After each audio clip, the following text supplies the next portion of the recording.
Hi everyone, welcome back to the workshop. Today, what's this? Dear Mike, I thought you may like to make your own present this year, so I have left you this. Kindest regards, Father Christmas. That's nice of him. P.S. I have liked and subscribed. Excellent. Oh, but Rudolph still prefers Phil Anderson. Well, fair enough, he is good. Right, let's see what Santa has left for us to make.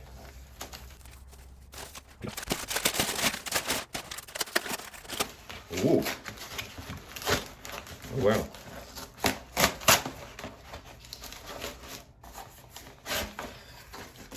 Oh, that's rather nice. That looks like a nice little piece of spalted Burl elm. This will be fun. Right, for those of you who are very observant, apart from Santa having left me a present to turn, we have no tools. All my tools have gone. I haven't been robbed. I commissioned a very, very good friend of mine called Firth to create a new tool wall for myself. It's something I could build, but I'm not that great at it. Now my dogs are going mental outside, so there's a reasonable chance that that could be him.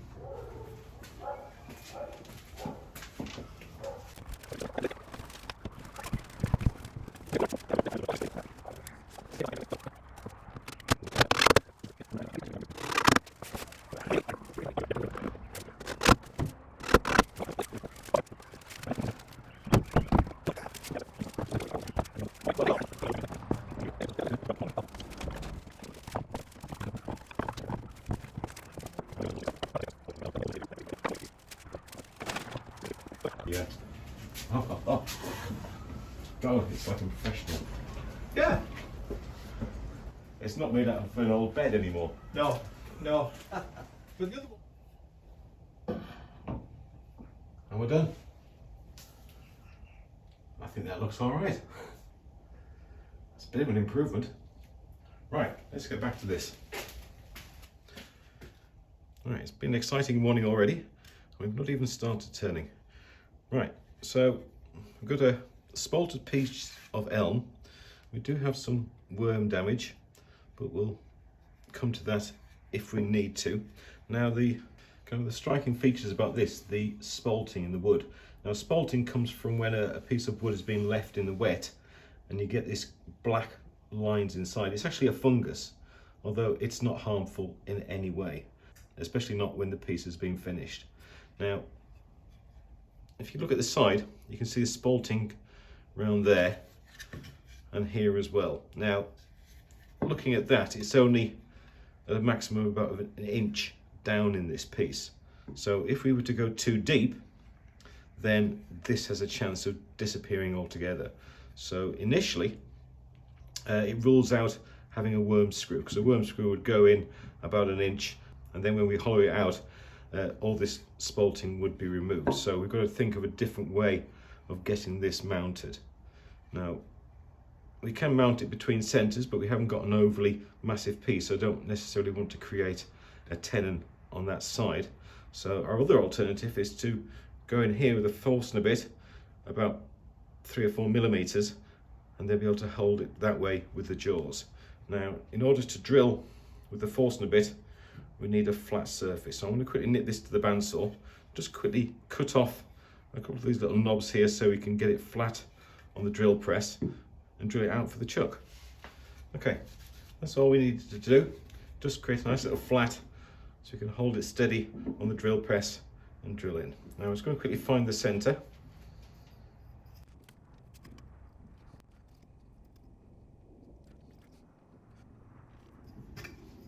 That should do it. Just there. Okay, so that's our centre. Now I've got something new to show you. Okay, this is the DP58B drill press from Record Power, and it's an absolute beast. It's got a 5/8 inch chuck, really powerful motor, but it's not what I'm wanting to show you. When I first bought this, it was on my desk over there, and this was the kind of height I was working at. So I moved it over onto the other bench, which lowered it a little, but it was still a case of when I was drilling into it, it was flying into my face. But luckily a company called FlexiSpot got in touch and they've sent me this to have a play with.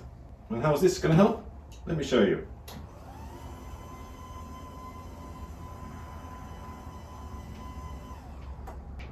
With these standing desks, I can reposition my drill press to any height I want in order to be able to use it comfortably.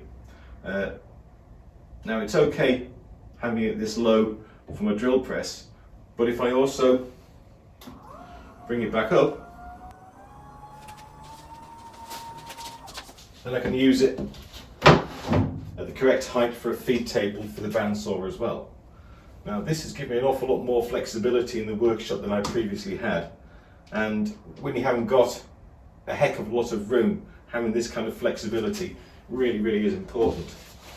Now the worktop I went for, this is the 600mm by 1200, but with these same legs you can get tabletops up to 2 meters long and 800mm wide, which is really quite a size. These legs expand and then lock in place to accommodate all different sizes of tops, and you can get them in all different finishes as well. This is an ebony finish, which is I'm going to try and protect this beautiful worktop as much as I can. Now you can program in all the different heights you want. There's 4 different memory settings. For instance, number 2. Now memory 2 was the point I had primarily set to work on this, but that's still a bit high, so I'm just going to drop it down to where I feel it's better. Hit the memory button, 2 again, and now that's fixed. That will remember that position. So I can go back up to where it was. Nope, I've changed my mind. I'll go back down, press the 2, and it'll go back to that position. It also goes quite high.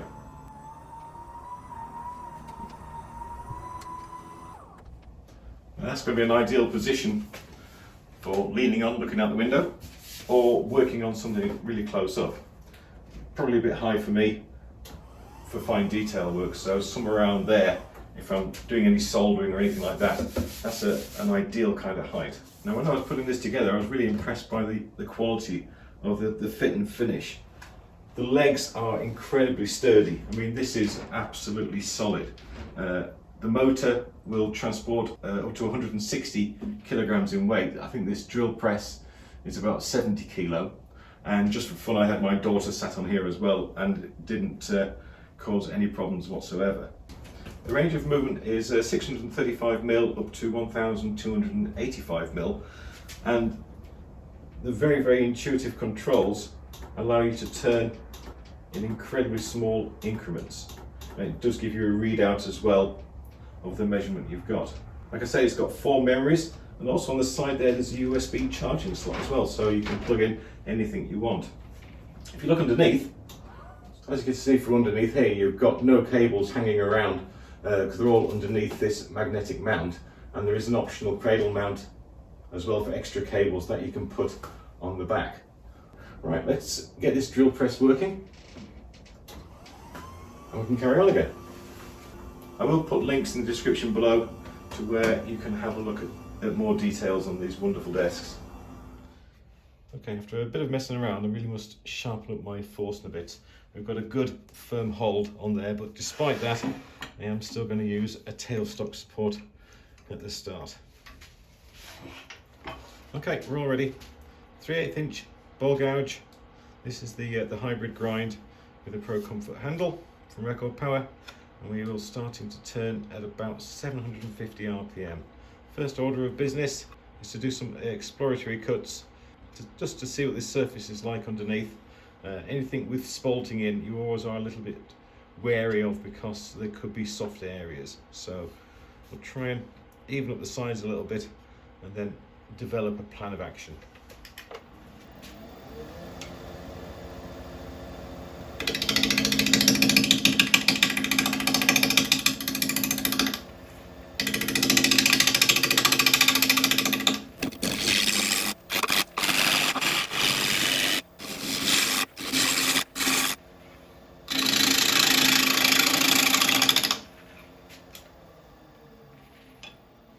Okay, cutting both sides, which seems okay. maybe a little bit softer in the lighter areas, but generally not too bad. Okay, we don't have an awful lot of depth in this piece, and we know the top is going to be relatively flat. So I'm going to have to keep on turning up this base to a point where we feel that we're happy with the style and design that will suit a flat topped piece. So we'll keep on going. I'll keep the foot about this size, maybe go a little bit wider, I think, just so it's nice and stable. All right, we'll carry on.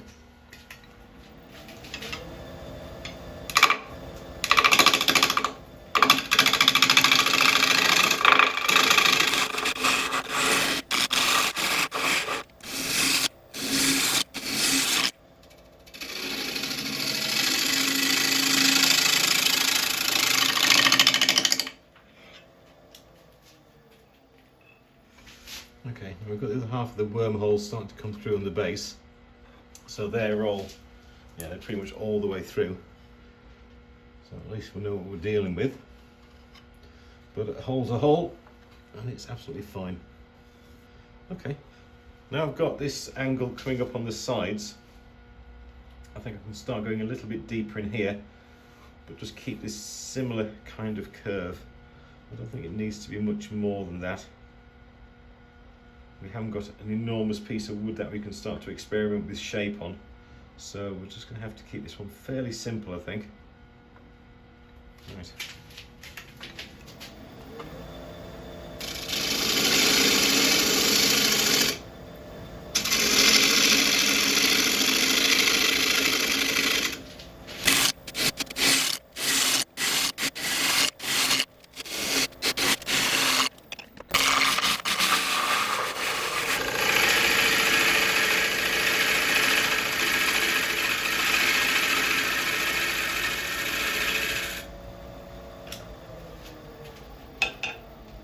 Okay, it's looking good. We've got some of the Burl pattern starting to come through now on this side, which is nice. We've got some of this spalting as well coming through, which is also good. And the difficult decision I've got ahead is to try and decide how far to take this base and how thick we want the top edge to be. Now this side is thinner than this side, so I'm going to have to work on the basis of this one. Now we've got about a 3 or 4 mil recess cut in with the Forstner bit at the start, which is going to take that down to about there.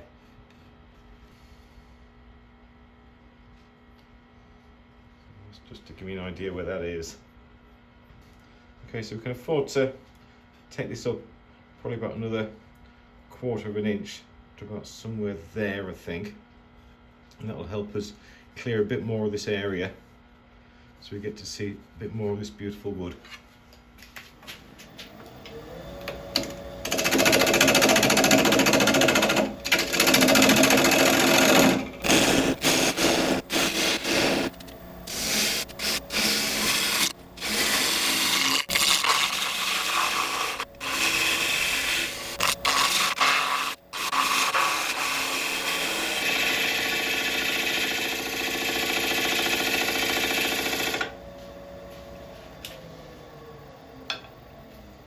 That's looking lovely. I like that. I'll just put this extra bit of detail here on this edge, because otherwise I think it's just going to start looking a bit too flat. I think we can afford to go a little bit higher, just a fraction. So let's make a couple more supported cuts with the grain going this way towards this rim here, and then I think we're getting close to being able to sand. I think we might have to lose this, unfortunately, which is a bit of a shame, but we can't have everything. Right, I'll make those cuts, just tidy up these edges here, and then I think we'll put a recess in.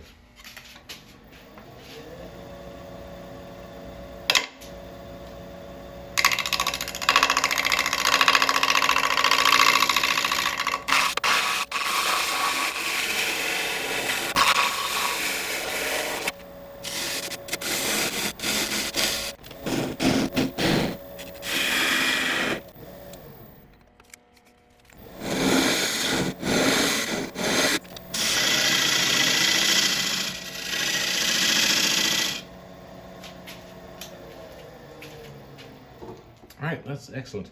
Right, I'm going to set up for sanding. I'll let you watch a bit of it, and I'll bring you back when it's done.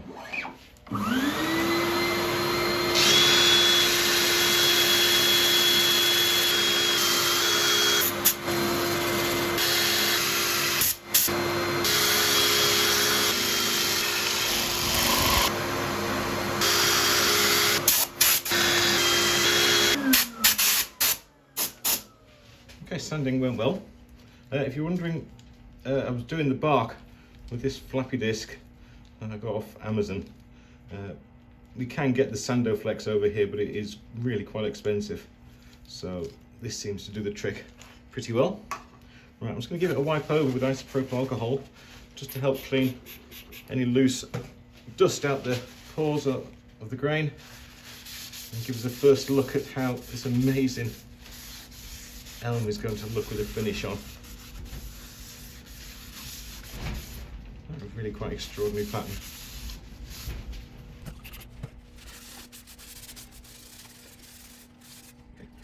Right, we'll let this dry for a little while, and we'll come back with a sealer. Okay, that's a good time to dry. So I'll just go back on with the usual shellac sealer.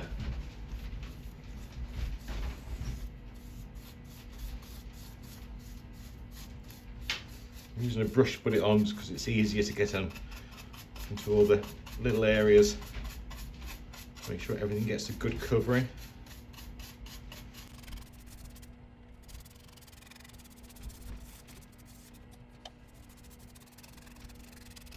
Okay, I think I'll just quickly wipe off any excess, and then we'll let this dry for a few minutes.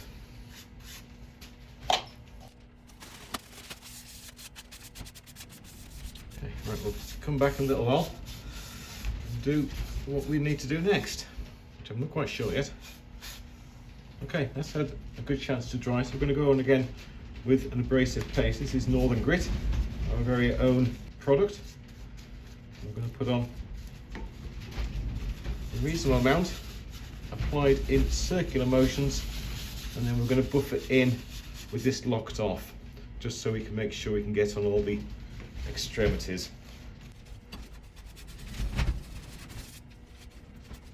Will just help fine up the finish and give us a nice surface for the final coat. I apologise about the heavy wind noises, it's getting pretty wild outside.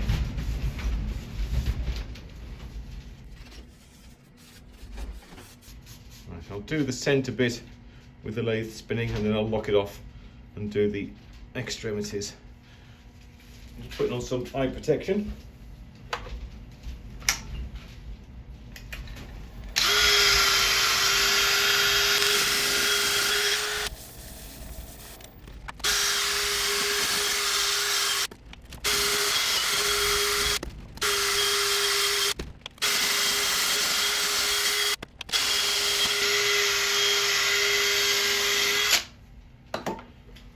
That's certainly brought a lot of life to this grain. Right, I'm just going to quickly blow out all the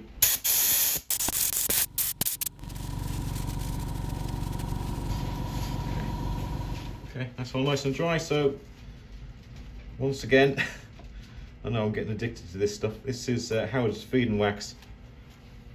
With this kind of coloured wood, it just gives it so much extra life. I just love it.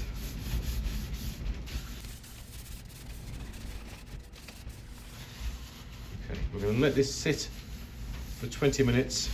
I'll come back, wipe it down, turn it around, and then I'll bring it back and we shall start the other side. Okay, all nicely turned around. You can clearly see the tenon we created with the Forstner bit, and that's how we've been holding it while we've been sorting out the base. Now, it was my initial intention just to make this a nice shallow platter style. But while we've been turning, I've kind of changed my mind a little bit. And what I'm thinking is if I just draw a circle from this outer edge here, I'm thinking of putting a rim on it, and just a shallow bowl inside with these just a little bit lower. Now, I'm not sure how that looks, if that's a bit wide, a bit big for it. Maybe not. Now, the one thing I don't want to do is go too deep inside because I'll lose this spalting. So I think I'll just maybe try it a little bit further in, I think. Perhaps there. You lose a bit on the edge, but that's fine. Okay, so I'll just put another line just on the inside so it kind of shows where the lip would be. And I think initially we'll work towards that. So to start off with, I'm just going to work on the outside of this line with a few pull cuts, just to define that area so we can get a look at it, see how it looks, and then we'll worry about taking the rest of the wood away. Okay, I've sharpened up again, carrying on with the 3/8 inch bowl gouge, and we'll start to turn at about 800 RPM.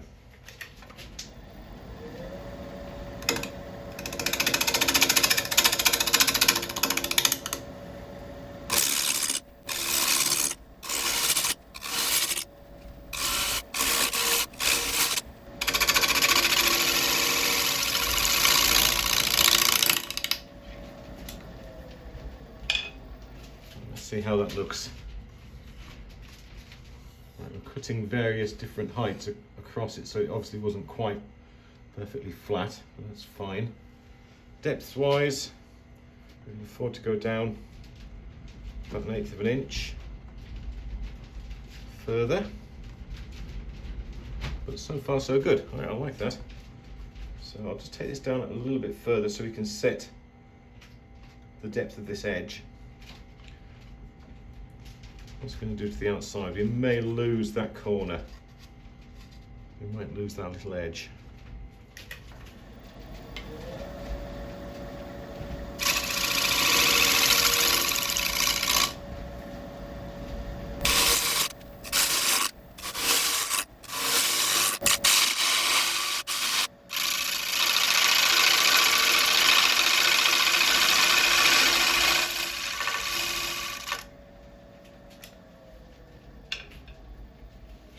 Still a little bit there. Right, I'm happy with those widths. That's nice. Now, we've still got a different height variation on this edge here. So I'm just going to quickly flatten this off so it's all the same height, and then we can make a final call on whether or not we've gone far enough down with this rim.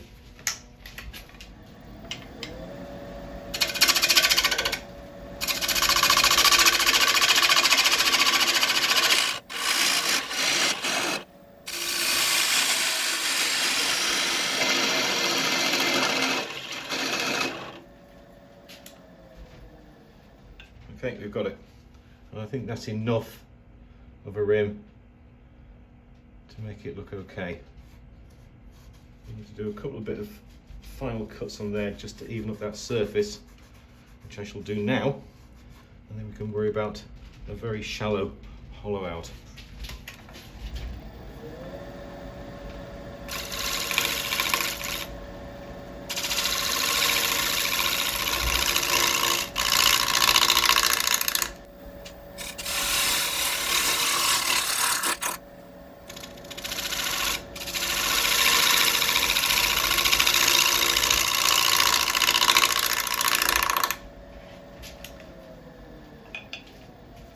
Yep, beautiful.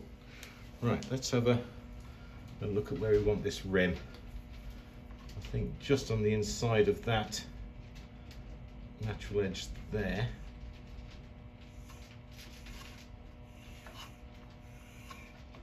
So everything inside that is just going to get a very, very shallow curve. I shall stop relatively often just to keep an eye on where the spalting is, to make sure we're not losing it. The only chance, well, the area where there's most likely is in this area here, because it's quite shallow there. So this side isn't too bad because it's just go in quite deep there. Okay, I'm going to take the tool rest away for these cuts because I want to keep on working all the way to the centre so I can see exactly where the spalting is.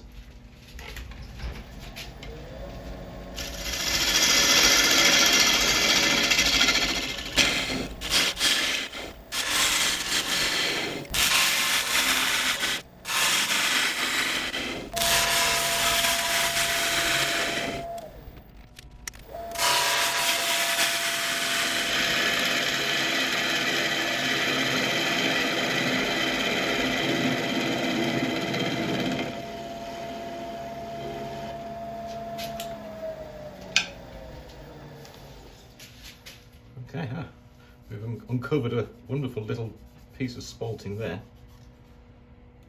That's nice. Right, do we take another pass or not? No, I think what we've got is fine. I'll just do a little bit of cleaning up around here.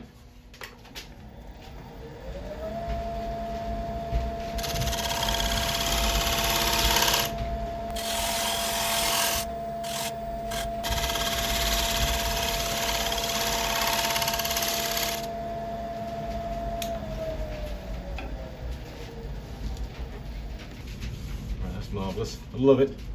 Now if this didn't have this beautiful spalting on, I would have taken that a lot further down. I just love the dark lines so much that I think they're worth keeping as a feature of this. So right, I'm going to set up for sanding. I'll let you watch a bit of it as usual, and I shall bring you back when we're done.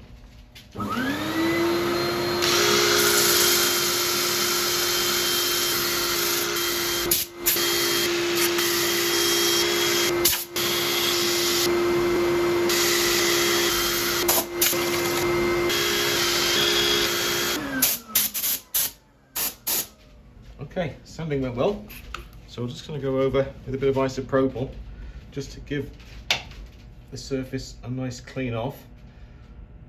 This should look quite spectacular, I think. Told you.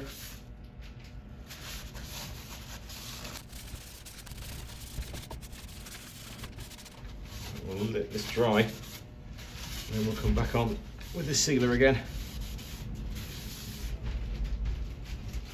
Okay, that's all nice and dry. I'm going to go back on with the sealer again with a brush, but I am going to make sure that I do wipe it down carefully afterwards because we've got these wormholes in here that go all the way through. I don't want the shellac running through and then going down the back, so we'll be taking care not to have any runs affect the reverse side.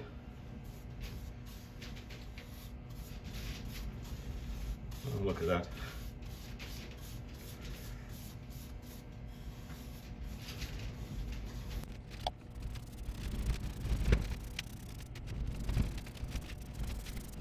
I'll just quickly wipe off any excess. Check the back as well. Make sure there's nothing coming through the wormholes. They look pretty good. Okay, right, we'll let this dry and then come back on with the abrasive paste. Okay, that's all nice and dry, so I'm going to repeat the process again with the abrasive paste. It'll be a little bit easier this time. I can do the vast majority just holding the cloth against it, and then it's just the extremities that I'll have to use mechanical means.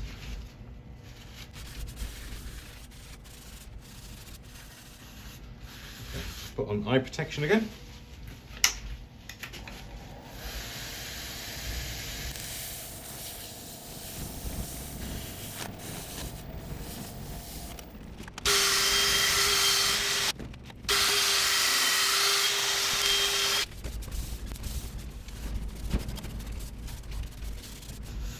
Last time we'll let this dry, then I'll come back with the Howard's feed and wax. Okay, once again, a nice healthy coating of the feed and wax. We'll let this sit for 20 minutes. After that, I shall come back, buff it up, and then we can take a look at the present that Santa brought. There we go. My Christmas present. A nice little platter made from spalted Burl elm. The patterns around the Burl really are quite astonishing. There's so much going on in there. If you see any faces or anything like that, please let me know in the comments below. I know it's got 5 wormholes that go all the way through, but I don't mind them at all. It's very, very hard to find elm that hasn't been attacked in some way, so it's not unusual. I think it just adds to the character of this piece. So thank you, Santa. You have chosen a wonderful piece of wood for us to turn. As we're on with thanks, I'd like to say a massive thank you to Andy Firth for getting my rather wonderful tool shelf made and delivered in a timely fashion. I know the guy's been incredibly busy doing an awful lot of craft fairs and making some incredible things. I'll leave a link to his socials in the description below, and I certainly do urge you to check him out. I'd also like to thank FlexiSpot for providing me with the E7 Pro height adjustable table. Any equipment I do get into the workshop, I always try and make sure that it's very, very useful, and I am going to use it. I don't like to just get any old thing just because somebody offered it to me. And that table, in the position it is, does cover quite a few useful roles. In fact, I'm even thinking about replacing my workbench through on the other side of the workshop with the L-shaped version they do. I think that could be quite useful. Anyway, that's it for now. I hope you've enjoyed this one. If you have, I would appreciate a like and subscribe and all the usual things, and if you could share it as well, then that would be absolutely amazing. Don't forget that if you do leave a comment, you are going to be entered into the giveaway the next time we do one. I'm not quite sure when, but hopefully it won't be too long. Anyway, it's Christmas Eve. That's when this video is coming out, so I would like to wish you all a very Merry Christmas and a Happy New Year. I will try and get a video out on New Year's Eve, but we have a lot going on in the family at the moment, so please excuse me if one doesn't appear. But apart from that, thank you very much for watching, and I'll see you next time. Thank you.